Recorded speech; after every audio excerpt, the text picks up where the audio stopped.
So I wish you a very good morning to all my dear students. I wish आप सब अपनी जगह पे सकुशल होंगे और अपनी सेहत का पूरा ध्यान रख रहे होंगे।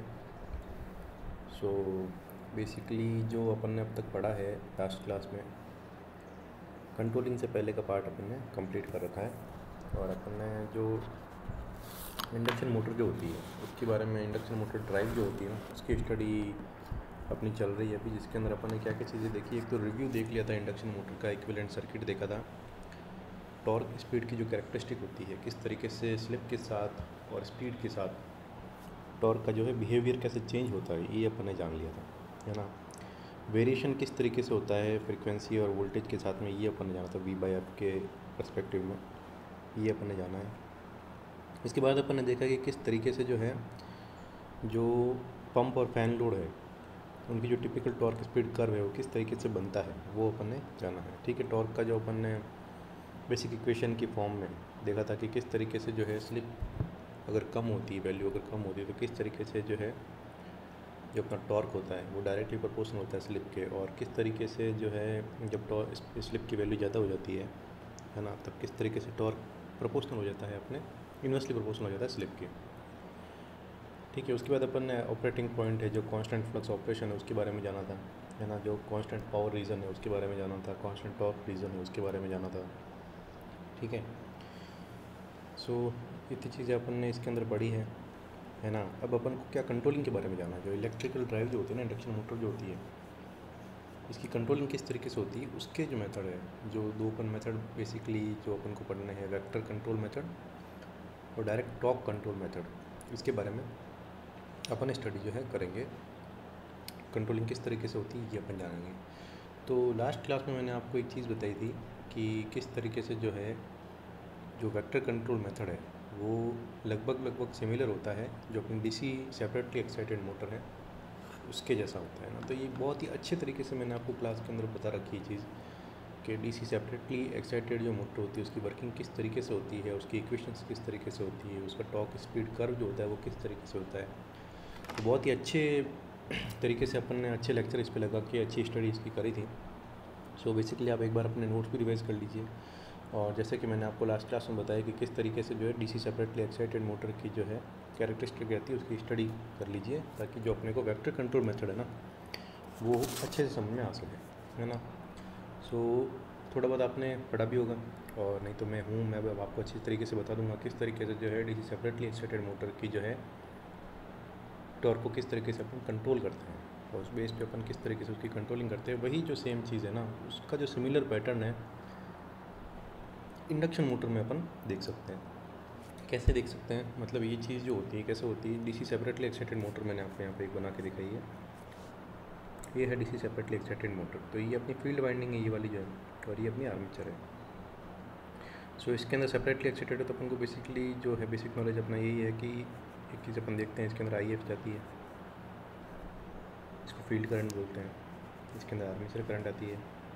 ठीक है, सो बेसिकली इस फील्ड करंट को अपन सेपरेट सप्लाई देते हैं, इसको अलग से कंट्रोल करते हैं, और यहाँ पे आर्मेचर को अपन अलग से सप्लाई देते हैं डीसी सेपरेटली एक्साइटेड मोटर के अंदर। तो यही चीज़ क्या होती है कि अपना जो इंडक्शन मोटर होता है उसमें स्टेटर और रोटर होता है ना।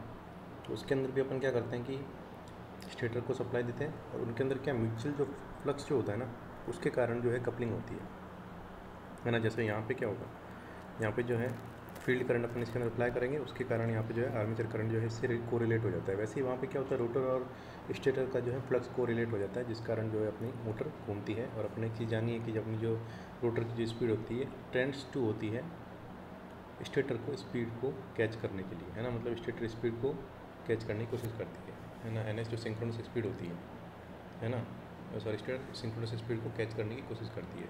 ठीक है, सो बेसिकली जो है NR की वैल्यू लगभग NS से थोड़ी सी कम रहती है इंडक्शन मोटर के अंदर, है ना, बहुत ही हल्की सी कम रहती है। लेकिन हमेशा कैसी होती है, अप्रोचिंग होती है, सिंक्रोनस स्पीड को अप्रोचिंग होगी। ठीक है, सो बेसिकली जो क्या होता है, तो वही कंसेप्ट जो है ना, उसी कंसेप्ट से इन दोनों के बीच में क्या हो जाती है, सिंक्रोनस स्पीड और रोटर स्पीड के बीच में कपलिंग हो जाती है एक तरीके से अपन ये कह सकते हैं, और उसके हिसाब से जो है अपनी इंडक्शन मोटर जो है रोटेट करती है ना। सो बेसिकली इसके अंदर भी यही हो रहा था और उसके अंदर भी यहाँ पे क्या होता है, यहाँ पे स्टेटर फ्लक्स और जो आर्मेचर फ्लक्स है इसके अंदर जो होता है रोटर फ्लक्स जो होता है अपना, इसके अंदर कपलिंग हो जाती है ना। तो वही चीज़ वहाँ पर भी हो जाती है। अपना जो सिंक्रोनस स्पीड है, रोटर की जो स्पीड है, या फिर अपन स्टेटर और रोटर को कोरिलेट करते हैं तो वहाँ पर भी क्या हो जाती है, म्यूचुअल कपलिंग हो जाती है उनकी, और उस वजह से जो है अपनी इंडक्शन मोटर जो है अप्रोच करती है सिंक्रोनस स्पीड को। ठीक है। सो बेसिकली ये दोनों का एक सिमिलर कॉन्सेप्ट होता है जो चलता है ना। बहुत ही इंपॉर्टेंट टॉपिक है स्टूडेंट्स, और ये वेक्टर कंट्रोल जो मेथड है इसके ऊपर क्वेश्चन तो लगभग आता ही, आप दोनों में से एक क्वेश्चन आपको जरूर मिल जाएगा, या तो वेक्टर कंट्रोल के ऊपर या फिर डायरेक्ट टॉर्क कंट्रोल मेथड के ऊपर, इन दोनों में से एक क्वेश्चन आपको मिल जाएगा। इस चैप्टर का बहुत ही इंपॉर्टेंट टॉपिक है ये। सो बहुत ही अच्छे से अपन इसको समझेंगे, बहुत ही आराम से अपन इसको लेकर चलेंगे, बहुत ही अच्छे से समझेंगे। और मेरा भी आपसे यही कहना है कि आप अच्छे से इसके ऊपर फोकस करिए, जो मैं अभी आपको यहाँ पर पढ़ा रहा हूँ उसकी अच्छे से स्टडी करिए, है ना। और फिर बाद में आप बुक्स की भी स्टडी करिए, है ना, ताकि आपके कॉन्सेप्ट रिवाइज हो सके। अपने एक अच्छे से नोट्स प्रिपेयर करिए, है ना।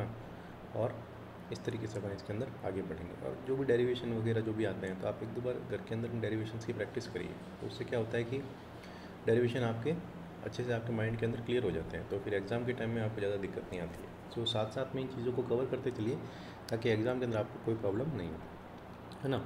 सो बेसिकली इस तरीके से अपन आगे बढ़ेंगे। अब होता क्या है, अब एनालॉजी अपन एक बार देखते हैं। अपन डीसी जो सेपरेटली एक्साइटेड मोटर होती है उसके, डीसी सेपरेटली एक्साइटेड मोटर के अंदर क्या होता है, पहले अपन वो देख लेते हैं एक बार, और उसके बाद अपन मूव करेंगे इंडक्शन मोटर के ऊपर, किस तरीके से जो चीज़ें सिमिलर चलती है इंडक्शन मोटर की कंट्रोलिंग के अंदर। ठीक है। सो ड्राइव कंट्रोल कर रहे हैं एक तरीके से अपन वेक्टर कंट्रोल मेथड से, है ना। इंडक्शन मोटर ड्राइव कंट्रोल करेंगे अपन वेक्टर कंट्रोल मेथड्स की टेक्निक से।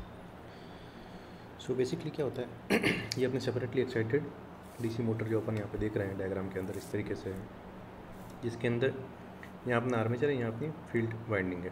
ठीक है। यहाँ से जो है आर्मेचर करंट जाएगी, या फिर अपन कह सकते हैं कि लोड करंट जाएगी, और यहाँ पे क्या जाएगी, फील्ड करंट जाएगी। ठीक है। सो अपन देखते हैं कि इसके अंदर अगर अपन टॉर्क की इक्वेशन लिखते हैं डीसी मोटर की, तो टॉर्क की इक्वेशन किस तरीके से लिखी जाती है, जो कि यहाँ पे लिखी मैंने। टॉर्क जो होता है प्रोपोर्शनल होता है फ्लक्स के और आर्मेचर करंट के। अच्छे से अपन ये चीज़ पढ़ रखी है। ठीक है। फ्लक्स और आर्मेचर करंट के प्रोपोर्शनल होता है। अब फ्लक्स कौन सा होता है, फील्ड फ्लक्स होता है ना। तो फील्ड फ्लक्स अगर होता है तो फील्ड फ्लक्स किसके प्रोपोर्शनल होता है, फील्ड फ्लक्स खुद किसके प्रोपोर्शनल होता है, जो फील्ड करंट होती है उसके प्रोपोर्शनल होता है फील्ड फ्लक्स। जो टॉर्क है वो फील्ड फ्लक्स के प्रोपोर्शनल आ जाएगा यहाँ पर। ठीक है।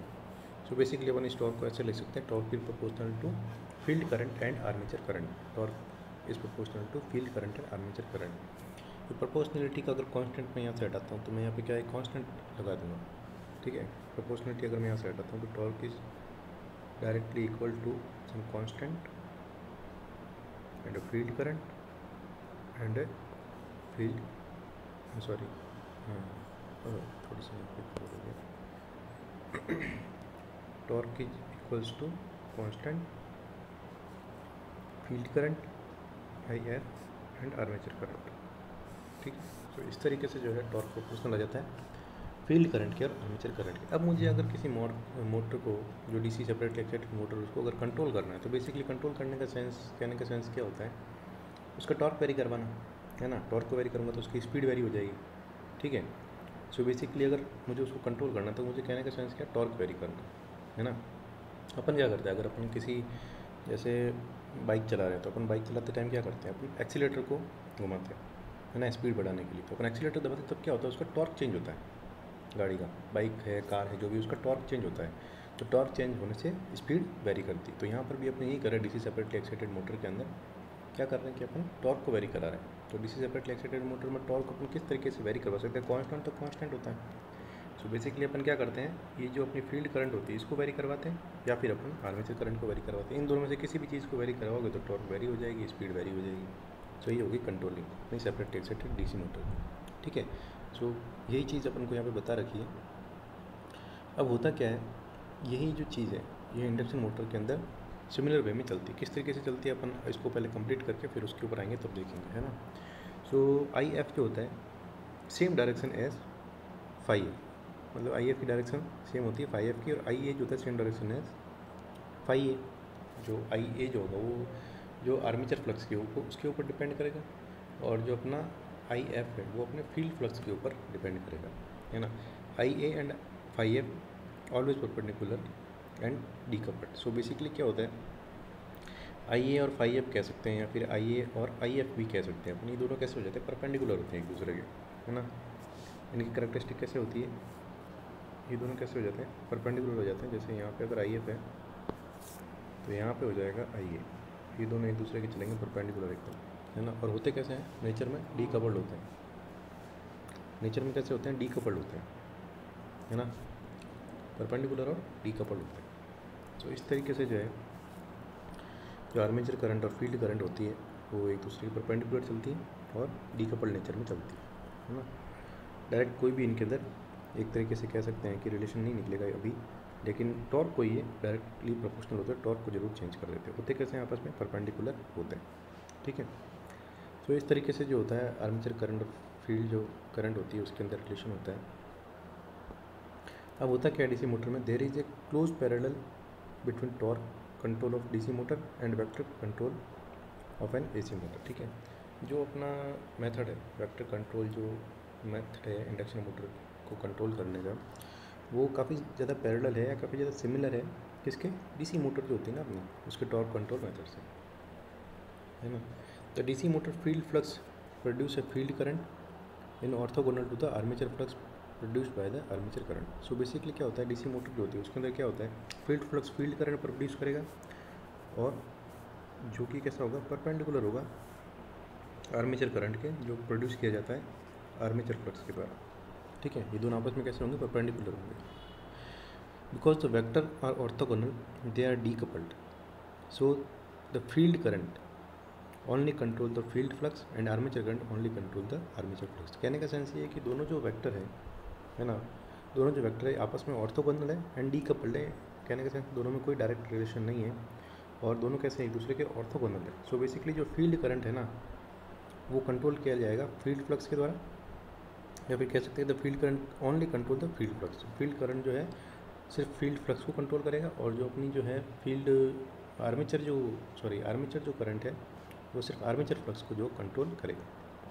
सो इस तरीके से जो है अपनी इनकी मतलब दोनों की इंडिविजुअल वे में कंट्रोलिंग करी जा सकती है। अपन सिर्फ आर्मेचर करंट को कंट्रोल कर सकते हैं, अपन सिर्फ फील्ड करंट को कंट्रोल कर सकते हैं, या फिर कह सकते हैं अपन सिर्फ आर्मेचर फ्लक्स को कंट्रोल करते हैं, या अपन सिर्फ आर्मेचर फील्ड फ्लक्स को जो है कंट्रोल करते हैं। और इस तरीके से दोनों की सेपरेट कंट्रोलिंग की जा सकती है और टॉर्क को भी कंट्रोल किया जा सकता है डीसी सेपरेटली एक्साइटेड मोटर के अंदर। तो एक बहुत बड़ा एडवांटेज है, अगर अपन बिना फील्ड फ्लक्स को छेड़े, अगर मान लो अपनी रिक्वायरमेंट है कि अपन को कहीं फील्ड फ्लक्स को वेरी नहीं करवा सकते, अपन नहीं छेड़ सकते हैं, तो अपन क्या करते हैं, सिर्फ और सिर्फ आर्मेचर करंट को वेरी करवा के, आर्मेचर फ्लक्स को चेंज करवा के अपन टॉर्क को कंट्रोल कर लेते हैं। या फिर कहीं पे अपन को ऐसी रिक्वायरमेंट है कि जहाँ पे अपन को आर्मेचर जो फ्लक्स है उसको नहीं छेड़ना है, तो अपन सिर्फ फील्ड करंट को वेरी करके फील्ड फ्लक्स को चेंज कर देते हैं और जो है टॉर्क वेरी हो जाता है, ठीक है। सो यही जो तरीका है ना, ये अपन काम में लेते हैं इंडक्शन मोटर की कंट्रोलिंग के अंदर, वेक्टर कंट्रोल मेथड में, है ना। इंडक्शन मोटर के वेक्टर कंट्रोल मेथड में डायरेक्ट जो टॉर्क कंट्रोल मेथड है वो अलग है, उसका प्रोसीजर अलग है, वो अपन जब पढ़ेंगे तो मैं आपको अच्छे से बताऊंगा। अभी अपन वेक्टर कंट्रोल जो मेथड बात करें, vector control method is similar like a separately excited DC control method, ठीक है। So basically what is a vector control method, vector control is a VFD control method in which the stator current of a 3-phase induction motor are identified as two orthogonal component that can be visualized with the vector। so basically क्या होता है, vector control method होता है वो VFD control method है। VFD control के आपने last class के अंदर पढ़ा है, वेरिएबल फ्रीक्वेंसी ड्राइव, ठीक है। सो बेसिकली क्या होता है, vector control is a VFD control method, variable frequency drive control method. उसके अंदर क्या होता है, स्टेटर जो करंट होती है, the stator current of a 3-phase induction motor are identified as two orthogonal component. Stator जो करंट होती है 3-phase इंडक्शन मोटर की, उसके दो कंपोनेंट आइडेंटिफाई किए जाते हैं जो कि ऑर्थोगोनल होते हैं, है ना, जो कि ऑर्थोगोनल होते हैं। ऑर्थोगोनल कैसे होते हैं, वैसे ही होते हैं सेम जैसे सेपरेटली एक्साइटेड डीसी मोटर के अंदर जो है फील्ड और आर्मेचर करंट ऑर्थोगोनल होते हैं, वैसे स्टेटर करंट के भी कंपोनेंट होते हैं दो इंडक्शन मोटर के अंदर जो कि आपस में ऑर्थोगोनल होते हैं, ठीक है। इसको अपन क्या करते हैं, एक को अपन डायरेक्ट एक्सिस बोलेंगे, एक को अपन क्वाड्रेटिक एक्सिस बोलेंगे, ठीक है। तो वो दोनों आपस में कैसे होते हैं, ऑर्थोगोनल होते हैं। The vector control both flux and torque are control independently. तो इसके अंदर भी क्या होता है, तो वेक्टर कंट्रोल मेथड के अंदर क्या होता है, फ्लक्स एक एक्सिस जो बनती है वो फ्लक्स की बनती है और एक एक्सिस टॉर्क की बनती है। जैसे उसमें आर्मेचर और जो है फ्लक्स की बन रही थी ना, आर्मेचर और फ्लक्स की बन रही थी, वैसे ही जो वेक्टर कंट्रोल मेथड होगा उसमें एक फ्लक्स की बनेगी और एक टॉर्क की एक्सिस बनेगी। ठीक है, तो अपन दोनों को कैसे कर सकते हैं, सेपरेटली एक्साइट कर सकते हैं। ठीक है, DC motor like performance of induction motor can be achieved by if the motor control is considered in a synchronously rotating reference frame. So basically क्या होता है, डीसी मोटर जो होती है ना उसकी परफॉर्मेंस किसकी तरह होती है, इंडक्शन मोटर की, मतलब इंडक्शन मोटर को अपन अचीव कर सकते हैं डीसी मोटर की परफॉर्मेंस की तरीके से अपन उसको कंसिडर कर सकते हैं with the motor control is considered in the synchronous rotating reference frame. Synchronous rotating reference frame में अगर वो रोटेट करती है तो अपन उसको डीसी मोटर की जो परफॉर्मेंस है उससे अपन सिमिलर वे में जो है उसकी कैरेक्टरिस्टिक अचीव कर सकते हैं इंडक्शन मोटर की। ठीक है, सो कौन कौन सी दो एक्सिस होती है उसमें, एक तो डायरेक्ट एक्सिस होती है, एक क्वाड्रेचर एक्सिस होती है। ठीक है, डी और क्यू। ठीक है, किस तरीके से होता है अपन जानेंगे, एक बार अपन इसका थ्योरेटिकल पार्ट कंप्लीट करेंगे, फिर अपन इसका पूरा जो ब्लॉक डायग्राम जानेंगे, किस तरीके से जो वेक्टर कंट्रोल होता है ये भी जानेंगे। ठीक है, with the sinusoidal variable appears as DC coordinates in the study state. So basically होगा क्या कि साइनसॉइडल जो है इसका जो है बिहेवियर रहेगा और किस तरीके से जो इसकी क्वाड्रेटिक एक्सिस और डीसी कंपोनेंट की कैरेक्टरिस्टिक होती है वो अपन अब देखेंगे। ठीक है, सो बेसिकली क्या होता है, ये जो एक इक्विवेलेंट डायग्राम बनाया है मैंने जिसके अंदर क्या बताया गया है कि ये जो है इंडक्शन मोटर का इक्विवेलेंट डायग्राम, ये इसका इम्पीडेंस है। ठीक है, और ये जो है इसके जो अपनी जो टोटल जो स्टेटर करंट आ रही है उसके दो कंपोनेंट है ना, एक तो जो है एक तो अपना यहाँ पे इसके अंदर होगा डायरेक्ट एक्सिस का और एक क्वाड्रेचर एक्सिस का होगा। ठीक है, और होगा किस तरीके से, अब ये यहाँ से जो है अपनी टोटल करंट आती है स्टेटर के अंदर जो कि दो कंपोनेंट के अंदर डिवाइड हो जाती है। ठीक है, एक जाती है डायरेक्ट एक्सिस के अंदर और एक जाती है क्वाड्रेचर एक्सिस के अंदर, और ये दोनों आपस में कैसे होती है, परपेंडिकुलर होती है। सो ये बेसिकली होगी डायरेक्ट एक्सिस, ये हो गई क्वाड्रेचर एक्सिस। ठीक है, और ये दोनों आपस में परपेंडिकुलर होगी। इन दोनों का रिजल्टेंट अगर निकालेंगे तो टोटल करंट आएगी जो कि इस करंट के बराबर होगी, IA के बराबर। ठीक है, सो इस तरीके से जो है ये दोनों जो है परपेंडिकुलर होती है। अब डी क्या होती है, फ्लक्स प्रोड्यूसिंग करंट होती है। डी जो होती है फ्लक्स एक्सिस होती है, या फिर डायरेक्ट एक्सिस जो होती है फ्लक्स जो प्रोड्यूसिंग एक्सिस होती है। और जो आई क्यू यहाँ पे आ रही है क्वाड्रेचर एक्सिस में आती है। डायरेक्ट एक्सिस जो है फ्लक्स से रिलेटेड होगी और जो क्वाड्रेचर एक्सिस है वो टॉर्क से रिलेटेड होगी। टॉर्क प्रोड्यूसिंग करंट जो होती है वो होती है IQ के अंदर। ठीक है, जो क्वाड्रेचर एक्सिस होगी वो कैसी होगी, टॉर्क के रिलेशन को बताएगी, और जो डायरेक्ट एक्सिस होगी वो फ्लक्स के रिलेशन को बताएगी। ठीक है, सो बेसिकली डायरेक्ट मतलब ये होगा फ्लक्स वाला काम, ये फ्लक्स एक्सिस अपन इसको बोल सकते हैं। ठीक है, और ये होगी अपनी टॉर्क एक्सिस। इस तरीके से दो एक्सिस बना हुई, जैसे अपन ने वहाँ पे जो बनाई थी, इसकी बनाई थी फ्लक्स और आर्मेचर करंट की बनी थी, वहाँ वैसे ही अपन ने यहाँ पर टॉर्क और फ्लक्स की जो है एक्सिस बना दी है। अभी जो टॉर्क का जो जैसे अपन ने वहाँ पे बनाया था कि टॉर्क प्रोपोर्शनल होता है IF और IA के DC current, DC separately excited motor के अंदर, तो वैसे ही यहाँ पे हो रहा है। यहाँ पे क्या हो रहा है, यहाँ पे अपना जो टॉर्क होता है इंडक्शन मोटर के अंदर जो टॉर्क होता है वो प्रोपोर्शनल होता है डायरेक्ट एक्सिस के, क्वाड्रेचर एक्सिस के और साइन डी। ठीक है, सो बेसिकली दो कंपोनेंट हो गए, डायरेक्ट एक्सिस का करंट और क्वाड्रेचर एक्सिस का करंट और साइन डी, जिसमें डायरेक्ट एक्सिस का करंट जो है वो अपन को बताता है किसके बारे में, फ्लक्स के बारे में, क्वाड्रेचर एक्सिस टॉर्क के बारे में बताता है, और साइन डी जो होता है, डी क्या होता है, जो इसकी जो करंट है स्टेटर की जो करंट आ रही है यहाँ पे उसका और डायरेक्ट एक्सिस के बीच का जो एंगल है ना उसको शो करता है डी यहाँ पे। ठीक है, ये वाला जो एंगल है ना ये बता रहा है डी। ठीक है, बेसिकली जो है ये इस तरीके से टॉर्क डिपेंड करेगा डायरेक्ट और क्वाड्रेचर एक्सिस के अंदर। सो यहाँ पे IS जो ये क्या होता है, टोटल स्टेटर करंट होता है, और डी होता है एंगल बिटवीन,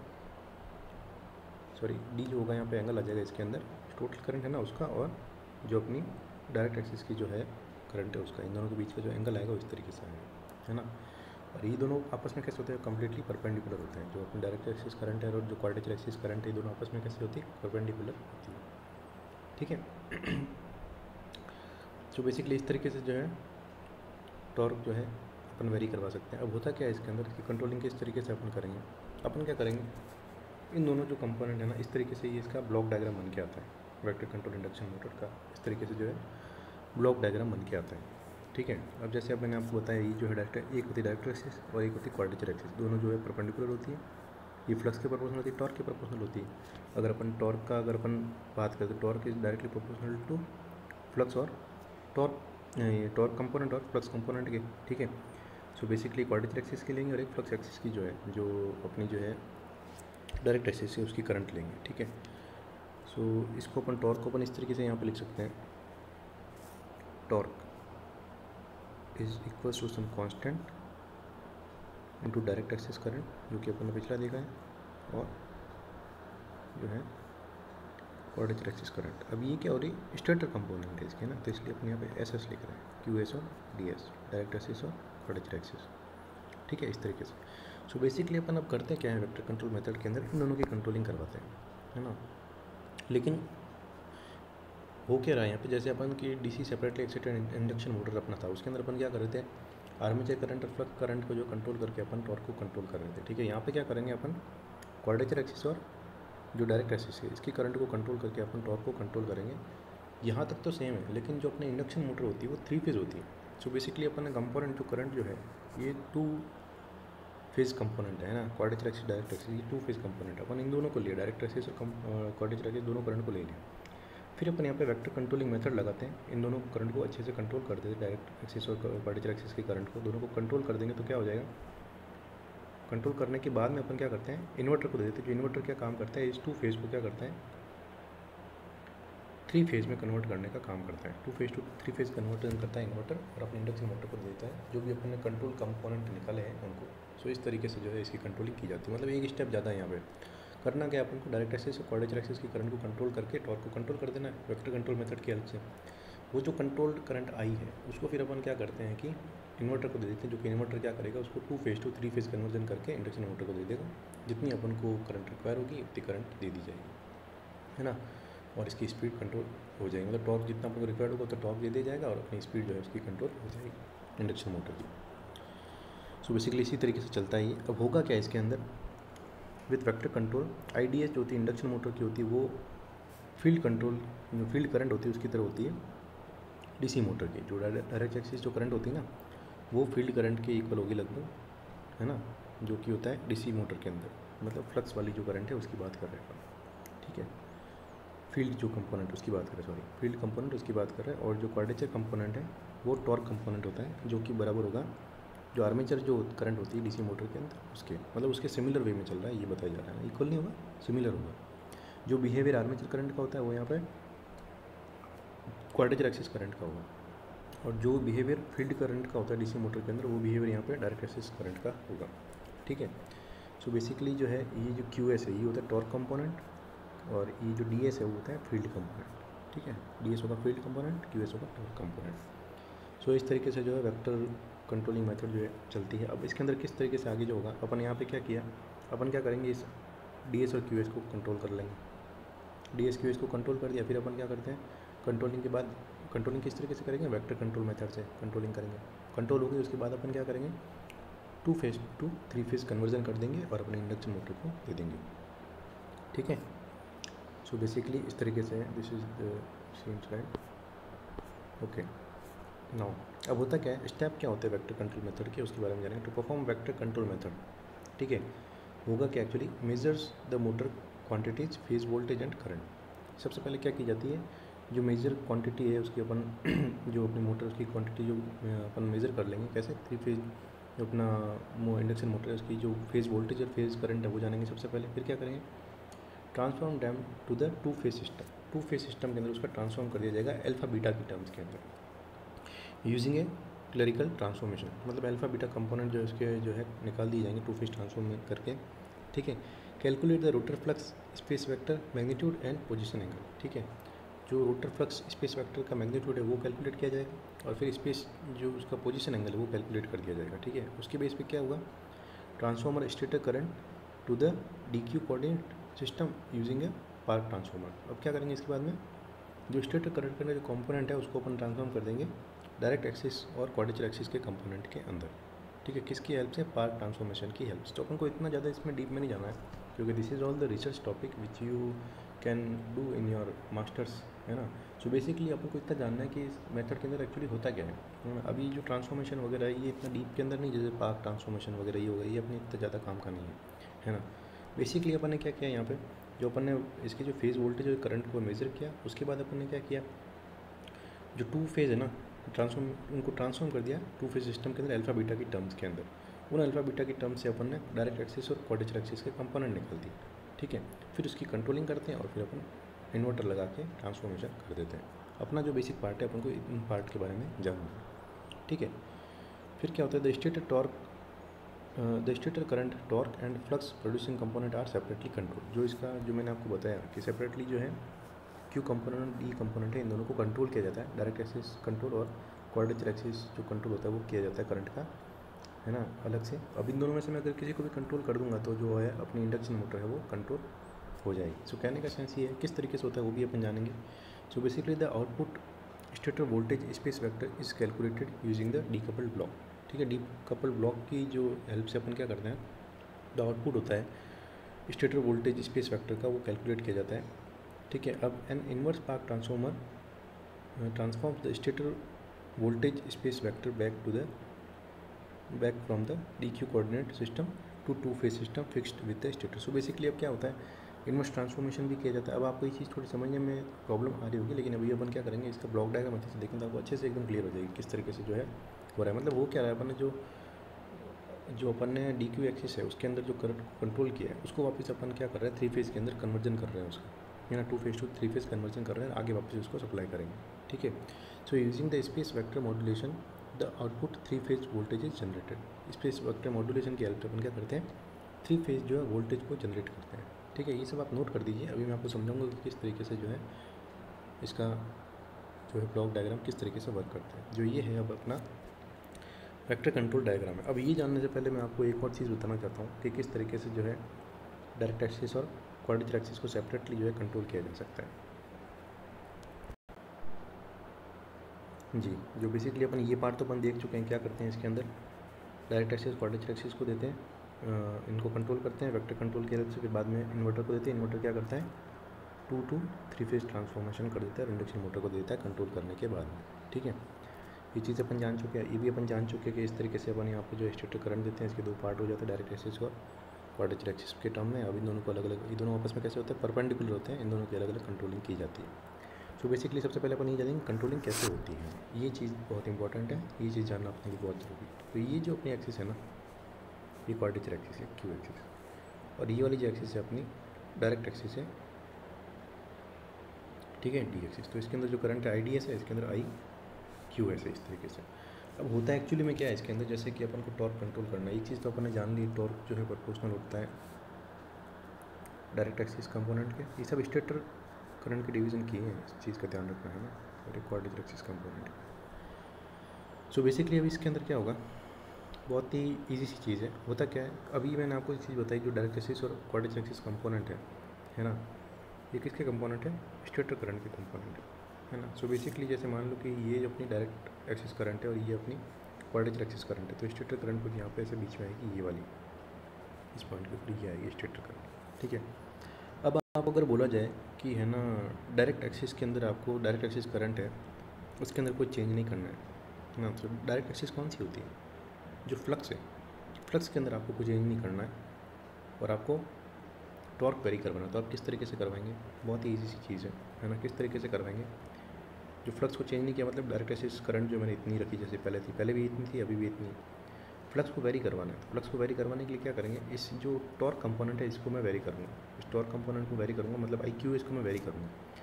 तो वेरी करूँगा मतलब जैसे मुझे कि अगर टॉर्क कम करना है तो मैं क्या करूँगा, इस आई क्यू एस को कम कर दूँगा, तो उससे क्या हो जाएगा, आई एस इतनी हो जाएगी। ठीक है, अब आई एस की वैल्यू कम हो गई। ठीक है, आई एस की वैल्यू कम होगी, कहने का सेंस क्या है, या फिर हम डायरेक्ट ऐसे भी जान सकते हैं कि अगर टॉर्क प्रोपोर्शनल है क्वाड्रेचर एक्सिस करंट और डायरेक्ट एक्सिस करंट के, जिसमें से ये जो कंपोनेंट है ना फ्लक्स वाला कंपोनेंट वो अपने कांस्टेंट कर दिया। ठीक है, इसको अपन वेरी नहीं कर रहे हैं, फील्ड कंपोनेंट इसको अपन वेरी नहीं कर रहे हैं, तो अपन ये अपना जो है टॉर्क कंपोनेंट सिर्फ वेरी कर रहे हैं। और इसको अगर अपन डिक्रीज़ करें टॉर्क कंपोनेंट को, तो अपना टॉर्क कैसा हो जाएगा, यहाँ पे डिक्रीज़ हो जाएगा। ठीक है, और अगर अपन इस टॉर्क कंपोनेंट को इसको अगर कांस्टेंट कर दिया अपन ने, मतलब इतना ही रखा है, और इसको अगर अपन इंक्रीज़ करें तो टॉर्क कैसा हो जाएगा, टॉर्क कैसा हो जाएगा, इंक्रीज़ हो जाएगा। मतलब कहने का सेंस ये है कि इसी के अंदर अगर मैं डायरेक्ट एक्सिस करंट को इतनी रखूँ, क्वाड्रेचर एक्सिस करंट को बढ़ा दूँगा तो आई एस और बढ़ जाएगी। ठीक है, ऐसे आई एस और बढ़ जाएगी तो टॉर्क कैसा हो जाएगा, बढ़ जाएगा। ठीक है, तो इसके अंदर क्या है, टॉर्क के proportional to direct axis current and quadrature axis current. और डायरेक्ट को एक सेकेंड काफ़ी हो जाएगा इसमें, एक तरीके से torque is proportional to current and quadrature axis and direct axis.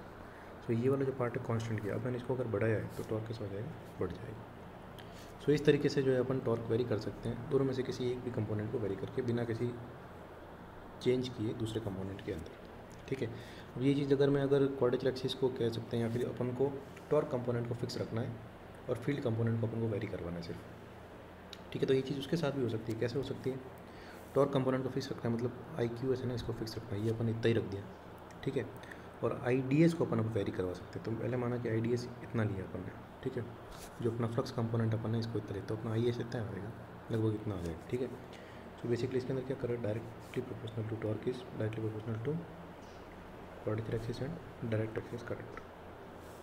ठीक है, तो अब अपन ने क्या किया, टॉर्क कंपोनेंट को फिक्स कर दिया, ये वाला पार्ट है वो फिक्स है, लेकिन डायरेक्ट एक्सिस जो करंट है ना, इसको अपन वेरी करवा रहे हैं। ठीक है, अब डायरेक्ट एक्सिस को अगर अपन बढ़ाते हैं, ठीक है, मान लो बढ़ाना मतलब कहने का सेंस क्या, इसको अगर मैं और नीचे लिखे आता हूँ आई डी एस को, तो ये आई एस और बढ़ता जाएगा, जैसे अभी ये है, फिर इतना हो जाएगा आगे जाके। ठीक है, तो टॉर्क कैसा हो जाएगा, इस केस के अंदर बढ़ जाएगा। ठीक है, और अगर मैं दूसरे केस में अगर ऐसे जाऊँ कि मान लो अपना टॉर्क है वो डायरेक्टली प्रोपोर्शनल यहाँ पे होता है क्वाड्रेचर डायरेक्ट एक्सिस करंट के, तो ये तो हो गया कांस्टेंट, लेकिन आईडी जो है, जो डायरेक्ट एक्सिस जो मतलब ये वाला पार्ट हो गया कांस्टेंट। अब अगर मैं इसको कम करता हूँ, आईडी को कम करता हूँ, मतलब इतना कर दिया, तो उस केस में क्या हो गया, आई एस और कम हो गया। ठीक है, आईडी कम हो गया, अब आईडी कम हो गया तो टॉर्क कैसा हो जाएगा, कम हो जाएगा। So basically we can change any of the parameter, any one of the parameter without disturbing the other parameter, है ना। सो क्वाड्रेचर एक्सिस कंपोनेंट है, उसको अपन चेंज कर सकते हैं और टॉर्क को वेरी करवा सकते हैं without changing in the direct axis component. और ये चीज़ अपन कर सकते हैं डायरेक्ट एक्सिस के साथ में, मतलब क्वाड्रेचर एक्सिस को अपन क्या कर सकते हैं, कांस्टेंट करके we can vary the direct axis current, we can increase और decrease the direct axis current, and we can increase and decrease the torque. So basically when we increase और decrease torque, speed will vary. So इस तरीके से जो है vector control method जो है work करता है, और किस तरीके से क्वाड्रेचर एक्सिस करंट और डायरेक्ट एक्सिस करंट को अपन वेरी करवा के टॉर्क को कंट्रोल करते हैं, ये अपन ने जाना है। ठीक है, अब अपन इसका ब्लॉक डायग्राम को पढ़ेंगे। So basically this is the block diagram, और we can say that this is the basic block diagram of controlling. So basically क्या करते हैं, अपने पे स्टेटर जो करंट थी उसको दो पार्ट में डिवाइड कर दिया, डायरेक्ट एक्सिस और क्वाड्रेचर एक्सिस के अंदर। फिर क्या किया जाता है, डायरेक्ट एक्सिस और क्वाड्रेचर एक्सिस के जो कंपोनेंट है स्टेटर फ्रेम के अंदर है, इसको क्या करते हैं अपन, जो स्टेटर फ्रेम जो कंपोनेंट है इसको अपन कंट्रोल करते हैं यहाँ पे। ठीक है, कंट्रोल करके अपने इसका 2 फेज टू 3 फेज कन्वर्जन किया जाता है। अब ये वाला जो पार्ट है ना, ये वाला पार्ट कंट्रोलिंग वाला पार्ट है, कंट्रोलर वाला पार्ट है। ठीक है, ये सारा कंट्रोलर चल रहा है। इसके अंदर क्या किया अपन ने, डायरेक्ट एक्सिस और जो क्वाड्रेचर एक्सिस कंपोनेंट है उसकी कंट्रोलिंग करके फिर अपन ने क्या किया, उसका 3 फेज में कन्वर्जन कर दिया। तो ये कैसा है, इन्वर्स ट्रांसफॉर्मेशन पार्ट है इसका, इन्वर्स ट्रांसफॉर्मेशन। ठीक है, इन्वर्स ट्रांसफॉर्म यहाँ पे अपन कर रहे हैं। ठीक है, 3 फेज ट्रांसफॉर्मेशन कर दिया। अब यहाँ पे एक लगा रहता है इन्वर्टर, ये इन्वर्टर सारा काम कर रहा है 2 to 3 फेज के अंदर कन्वर्जन वाला। ठीक है, फिर ये 3 फेज को वापस क्या करता है, यहाँ पे जो इन्वर्टर अपना लगा रहता है, फिर 3 फेज को अपने जो है मशीन वाले पार्ट को दे देता है, कंट्रोल करके मशीन वाला पार्ट जो यहाँ पे लगा रहता है उसके अंदर फीड करवा देता है 3 फेज कंट्रोलिंग। ठीक है, सो अपन एक और ब्लॉक डायग्राम देखते हैं अब इसका। ये वाला जो पार्ट है वो ट्रांसफॉर्मेशन वाला पार्ट है, ये वाला पार्ट इन्वर्स ट्रांसफॉर्मेशन वाला पार्ट है जी। सो बेसिकली इस तरीके से जो अपन ने देखा है इसके अंदर, ये वाला कंट्रोलर और ये वाला मशीन वाला पार्ट है। हुआ क्या यहाँ पे, आई डी और आई क्यू ये कंपोनेंट थे, अब इसको क्या किया, 3 फेज के अंदर कन्वर्जन किया। ठीक है, साइन ई और कॉस ई जो है इस एंगल की हेल्प से इसका कन्वर्जन कर दिया अपन ने रोटर फ्रेम के अंदर। फिर बाद में 3 फेज कन्वर्जन किया, 3 फेज कन्वर्जन से वापस क्या होता है इसको मोटर। अब यहाँ पे ट्रांसफॉर्मेशन जो मशीन वाला पार्ट है ना वो स्टार्ट हो जाता है। कंट्रोलिंग वाला पार्ट अपन ने कंप्लीट कर दिया। कंट्रोलिंग में क्या किया, quadrature axis component direct axis component को कंट्रोल करके अपने 3 फेज के अंदर कन्वर्जन कर दिया और मशीन को दे दिया। मशीन क्या करती है, उस 3 फेज को वापस 2 फेज में कन्वर्ट करती है, उस आई डी और आई क्यू का मतलब समझती है। ठीक है, और फिर बाद में ये जो एंगल है इनकी हेल्प से वापस इनको स्टेटर फ्रेम का हेल्प से मशीन इनके मीनिंग समझ के और फिर बाद में उसका इम्प्लीमेंटेशन करती है उस मॉडल का, कि भाई जो अपने को कंट्रोल किया था वो वहाँ से किया गया था डायरेक्ट एक्सिस और क्वाड्रेचर एक्सिस के अंदर, ये चेंज किए गए थे और इस हिसाब से टॉर्क के अंदर ये चेंज आया है और स्पीड के अंदर इस तरीके से वेरिएशन आना है। तो ये वाला पार्ट जो होता है बेसिकली जो है ब्लॉक डायग्राम होता है वेक्टर कंट्रोल मेथड का। So it's a very important block diagram. इस ब्लॉक डायग्राम का बिल्कुल बनाना मत बोलिएगा, ये बहुत ही इंपॉर्टेंट है। जब भी आपके पास वेक्टर कंट्रोल मेथड के बारे में पूछा जाए, this is the must. Okay, so ये वाला इतना से इससे पहले वाला पार्ट हो जाता है इन्वर्ट ट्रांसफॉर्मेशन, और ये जो मशीन का पार्ट होता है ना वो होता है ट्रांसफॉर्मेशन, ठीक है।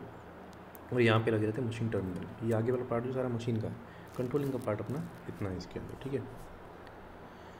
सो इस तरीके से जो स्टूडेंट जो है वेक्टर कंट्रोल मेथड है वो चलता है ना।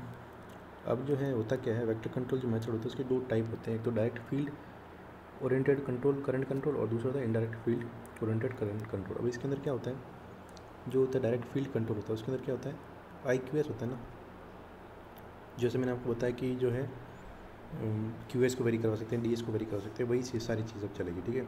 Here the rotation angle of the IQS vector with respect to the static flux is being directly determined, ठीक है। जो डायरेक्ट फील्ड कंट्रोल जो मेथड होता है, direct field oriented current control जो मेथड होता है, इसके अंदर IQS जो होता है ना उसका जो अपन एंगल डिटरमाइन करते हैं स्टैटिक फ्लक्स की जो है रेस्पेक्ट में, मतलब IS की रेस्पेक्ट है ना, उसके रेस्पेक्ट में अपन IQS का एंगल डिटरमाइन करते हैं। इनडायरेक्ट के अंदर क्या होता है, here the rotor angle is being measured indirectly such as by measuring slip speed की जो है ना उसकी हेल्प से अपन जो है रोटर एंगल को मेजर करते हैं इनडायरेक्ट फील्ड ओरिएंटेशन कंट्रोल के। मतलब कहने का सेंस ये है कि जो DS है ना डायरेक्ट एक्सिस उसके रेस्पेक्ट में अपन चलते हैं इनडायरेक्ट फील्ड कंट्रोल के अंदर, और जो डायरेक्ट फील्ड कंट्रोल है उसमें डायरेक्ट फील्ड वाली जो है वो करंट काम में लेंगे, मतलब IQS जो है काम में लेंगे, ठीक है। तो इसमें जो एंगल मेजर किया जाता है IQS से मेजर किया जाता है, और इसके अंदर जो एंगल मेजर किया जाता है IDS से मेजर किया जाता है। क्वाड्रेचर एक्सिस काम में आएगी इनडायरेक्ट फील्ड में, और डायरेक्ट में जो फील्ड वाली करंट है मतलब IQS है वो काम में आएगी, सॉरी ID ऐसे एक सेकेंड, यहाँ पर डायरेक्ट फील्ड है ना तो यहाँ पे IDS करता है, थोड़ा सा मिसप्रिंट हो गया, और क्वाड्रेचर एक्सिस वाली करंट का। इस तरीके से जो है फील्ड करंट के जो दो वेक्टर के दो टाइप ऑफ कंट्रोल अपन देखते हैं, ठीक है।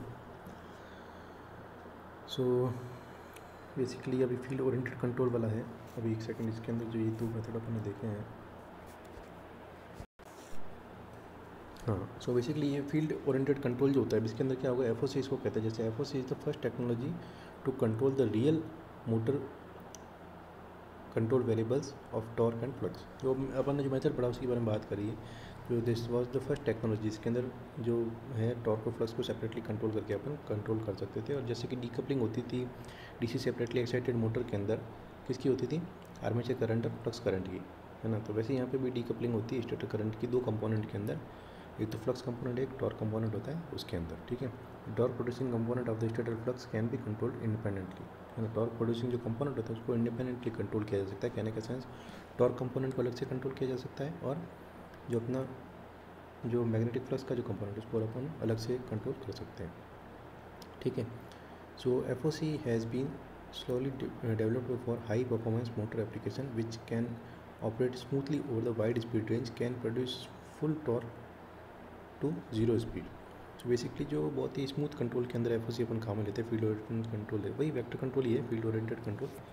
सो मोटर की परफॉर्मेंस बहुत ही स्मूथ हो जाती है, और जो इसका जो स्पीड की जो रेंज हो जाती है वो वाइड हो जाती है, बहुत ज़्यादा स्पीड कंट्रोल की जो रेंज हो जाती है बहुत वाइड हो जाती है ना। और इसके अंदर अपन क्या होता है बहुत ही ज़्यादा इसका जो है अच्छा कंट्रोलिंग कर सकते हैं, फुल टॉर्क से लेके जीरो स्पीड पर अपन इसका जो फुल्ली कंप्लीट कंट्रोल अपन इसका कर सकते हैं, है ना। और होता क्या है, कैपेबल हो जाती है अच्छी एक्सीलरेशन और डीएक्सीलरेशन के लिए। तो अगर स्पीड रेंज जो इसकी वाइड हो गई है तो बेसिकली इसका एक बहुत ही अच्छा एडवांटेज हो जाता है कि जो मोटर का जो कंट्रोलिंग है बहुत ही उसकी स्पीड वाइड हो जाती है। मतलब कहने का सेंस ये एक्सीलरेशन डीएक्सीलरेशन बहुत अच्छे से कर सकते हैं। स्पीड कंट्रोलिंग एक वाइड स्पीड रेंज के अंदर किया जा सकता है, फील्ड ओरिएंटेड कंट्रोल के अंदर, या फिर अपन कह सकते हैं वेक्टर कंट्रोल मेथड के अंदर, ठीक है।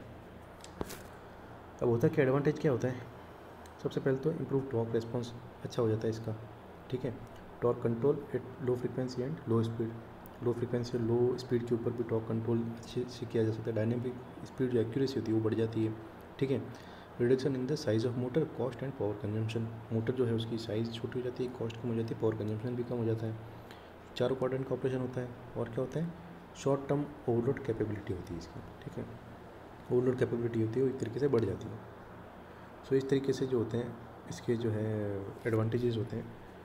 और सो बेसिकली जो साइलेंट फीचर होता है वेक्टर कंट्रोल, अभी जो एक्स्ट्रा चीज़ें मैं आपको बता रहा हूँ आप चाहो तो इनको ध्यान में रख सकते हो, लेकिन मैंने जो बेसिक चीज़ें वो क्लियर कर दी है। अब अगर आप और चीज़ें वेक्टर कंट्रोल मेथड के अंदर ऐड करना चाहते हो, ये सब चीज़ें आप ऐड कर सकते हो, है ना।